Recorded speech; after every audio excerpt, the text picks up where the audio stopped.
കേന്ദ്രമന്ത്രി അമിത്ഷായ്ക്ക് മുഖ്യമന്ത്രി പിണറായി വിജയന്റെ മറുപടി. വയനാട് ദുരന്തമുണ്ടായ ശേഷമാണ് ജില്ലയിൽ റെഡ് അലർട്ട് കേന്ദ്ര കാലാവസ്ഥാ വകുപ്പ് നൽകിയത്. ജൂലൈ 23 മുതൽ 28 വരെ വയനാട് ഒരു തരത്തിലെ മഴ മുന്നറിയിപ്പും നൽകിയിരുന്നില്ല. പ്രശ്നമുണ്ടാകുമ്പോൾ ആരുടെയെങ്കിലും പെടലിക്കിട്ട് അതിന്റെ ഉത്തരവാദിത്തം ഞങ്ങൾക്കല്ല എന്ന് പറഞ്ഞ് ഒഴിഞ്ഞുമാറിയതുകൊണ്ട് കാര്യങ്ങളിൽ നിന്ന് രക്ഷപ്പെടാൻ കഴിയില്ലെന്നും മുഖ്യമന്ത്രി പറഞ്ഞു. വയനാട് അതിതീവ്ര മഴ മുന്നറിയിപ്പും ഉരുൾപൊട്ടൽ മുന്നറിയിപ്പും നൽകിയിരുന്നുവെന്നാണ് കേന്ദ്രമന്ത്രി അമിത്ഷാ പാർലമെന്റിൽ പറഞ്ഞത്. 23 जुलाई को केरल सरकार को अर्ली वार्निंग भारत सरकार की ओर से दी गई थी.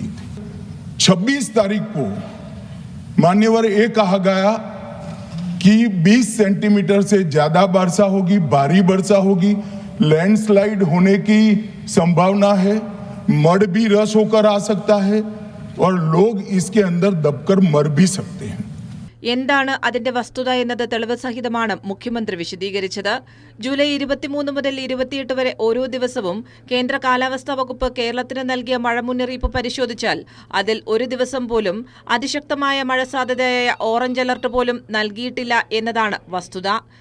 ജൂലൈ 29 ഉച്ചയ്ക്ക് 1 മണിക്ക് നൽകിയ മുന്നറിയിപ്പിലാണ് വയനാട് ജില്ലയ്ക്ക് ഓറഞ്ച് അലർട്ട് പ്രഖ്യാപിച്ചതുപോലും.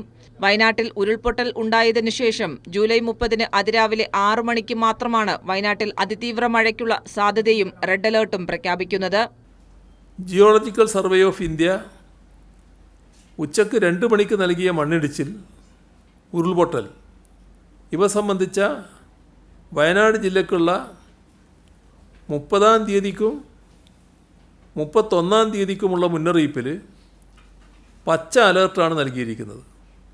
എന്നാൽ അപ്പോഴേക്കും അതിതീവ്ര മഴ ലഭിക്കുകയും അപകടം സംഭവിക്കുകയും ചെയ്തു കഴിഞ്ഞു.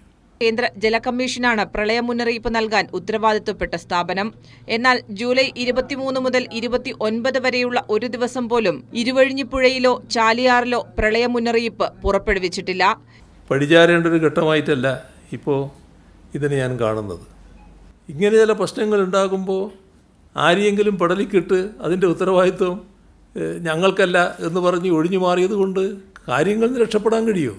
റെഡ് സോണിന്റെ ഭാഗമായുള്ള ഇടങ്ങളിൽ മുന്നറിയിപ്പ് നൽകുകയും ജനങ്ങളെ മാറ്റിപ്പാർപ്പിക്കുകയും ചെയ്തിട്ടുണ്ട്. അതിന്റെ ഭാഗമായി കുറെ അപകടം ഒഴിവാക്കാനായിട്ടുണ്ട്. എന്നാൽ ഈ ദുരന്തത്തിന്റെ പ്രഭവ കേന്ദ്രം അവിടെ നിന്ന് 6-7 കിലോമീറ്റർ മാറിയാണെന്നും മുഖ്യമന്ത്രി വ്യക്തമാക്കി. അവിടെ ഒരു തരത്തിലുള്ള മുന്നറിയിപ്പും ഉണ്ടായിരുന്നുമില്ല. കൈരളി ന്യൂസ്, തിരുവനന്തപുരം.